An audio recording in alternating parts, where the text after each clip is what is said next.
അടുത്തൊരു നോക്കാറിൽ കണ്ടതിൻ്റെ ഒരു എക്സൈറ്റ്മെന്റാണ്. രോമാഞ്ചം ആവേശം എല്ലാം വരും. ഒരു രക്ഷയില്ലാത്ത പണം. അതായത് BGM ഒക്കെ ഉണ്ടല്ലോ, നമ്മുടെ എല്ലാരും ഒന്നിനൊന്ന് വെച്ചോ. പിന്നെ ഫസ്റ്റ് ഹാഫ് എന്ന് പറഞ്ഞാൽ ഒരു എനിക്ക് തോന്നിയത് നമ്മുടെ മല്ലയ്യ അറിയില്ലേ, മല്ലയും മറ്റേ ഷമ്മിയും കൂടി ഒരു ക്രോസ് ബ്രീഡ് ആയിട്ട് എനിക്ക് തോന്നി. കാരണം അമ്മാതിരി ഒരു ലെവല് വന്നിട്ടുണ്ട്. എന്തായാലും അതാ പറഞ്ഞേ, അത് മറ്റേ ഷമ്മിയുടെ ഒക്കെ ഒരു ഇതില്ലേ, ഒരു കട്ടൊക്കെ വന്നിട്ടുണ്ട് ഇതിന് ചെറിയ രീതിയിൽ. ആവേശമാണ്, അതായത് പിന്നെ കൊണ്ടുപോകും. അതായത് ഞാൻ ബാക്കിയുള്ള പടങ്ങൾ കണ്ടുള്ള എങ്ങനെയാണെന്ന് പറഞ്ഞൂടാ. ഈ പടം എന്തായാലും ഒരു മാസം എന്റർടൈനർ ആയിട്ട് കാണാം. മമ്മൂട്ടി ഞാൻ കണ്ടില്ല.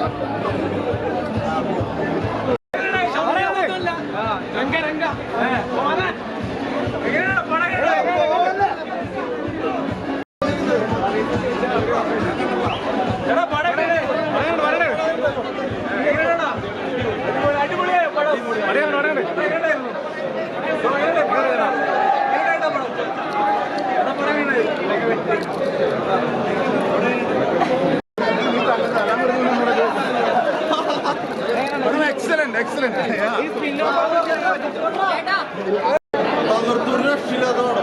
വിശ്വാവേശമുണ്ട്, എന്താ പറയാ.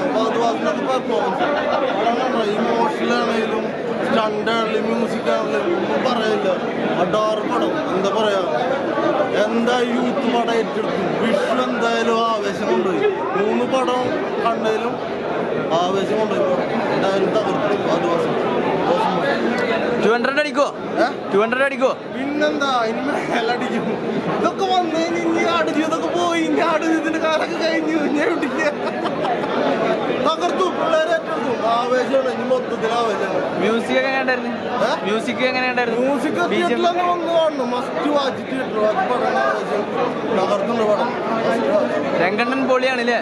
പിന്നെന്താ, ഇനി രംഗണ്ണന്റെ സ്റ്റൈലോളം ഇറങ്ങും. പിള്ളേരൊക്കെ ആവേശത്തിലോ ഇനി നടക്കാം. മാലൊക്കെ ഇട്ട് കമ്മലൊക്കെ ഇട്ട് കണ്ടില്ലേ ട്രെയിലറിൽ? ആ വൈബായിരിക്കും. തകർത്തു. ആവേശം വിഷുണ്ടായി.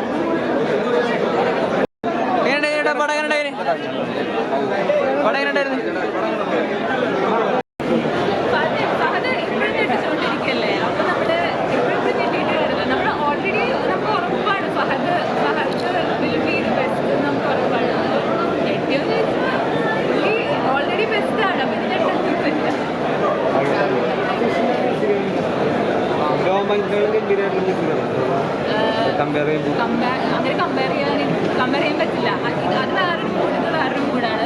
ഇത് കുറച്ചും കൂടി ഒരു ഫെസ്റ്റീവ് കൈൻഡ് ഓഫ് ഇലുമിനാറ്റി ആണെങ്കിൽ പോലും നമുക്കൊരു അതിൽ എഴുന്നേറ്റ് നിന്ന് ഡാൻസ് കളിക്കാൻ തോന്നുന്ന ഒരു മ്യൂസിക്കാണ്. രോമാഞ്ചത്തിൻ്റെ കുറച്ചും കൂടി അതിൽ ഹൊറർ മൂവി ഒരു മൂവിയാണല്ലോ. അപ്പോൾ അതിൻ്റെ ആ ഒരു ഡിഫറൻസ് ഉണ്ട്.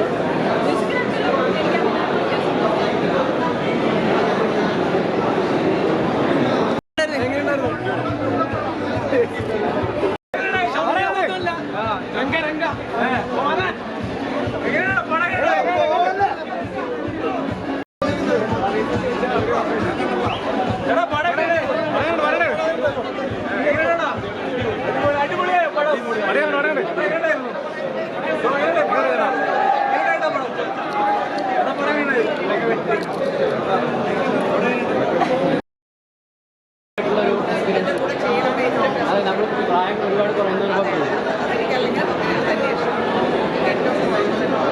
ഈ സിനിമ നല്ല ഹിറ്റാവുന്ന പ്രതീക്ഷിക്കുന്നു.